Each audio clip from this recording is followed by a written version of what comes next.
in the morning, all the chief priests and the elders of the people made their plans how to have Jesus executed.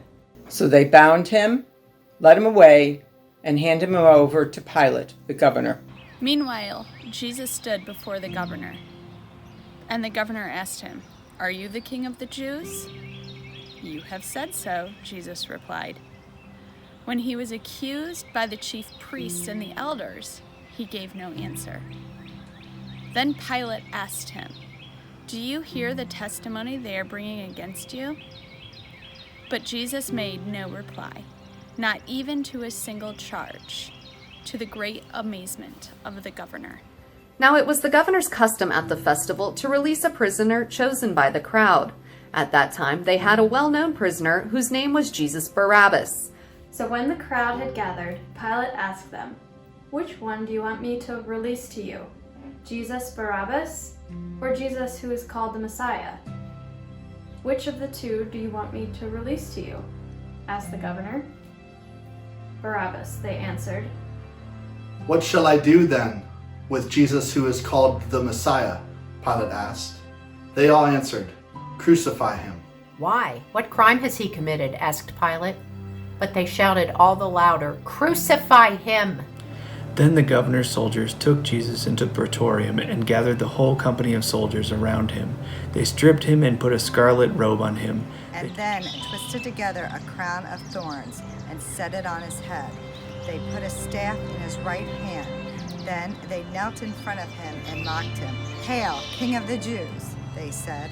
They spit on him and took the staff and struck him on the head again and again. After they had mocked him, they took off the robe and put his own clothes on him. Then they led him away to crucify him.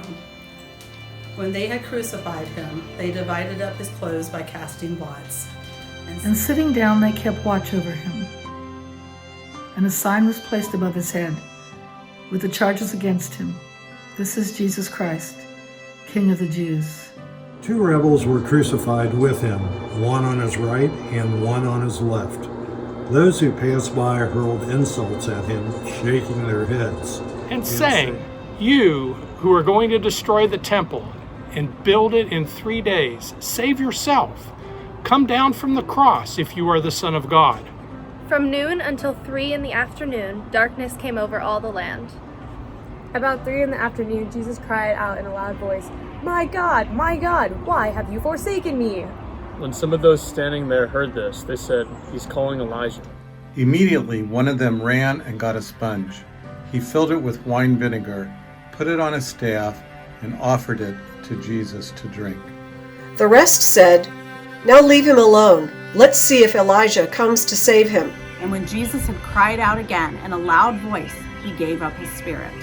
At that moment, the curtain of the temple was torn in two from top to bottom. The earth shook, the rocks split. God did not send his Son into the world to condemn the world, but in order that the world might be saved through him.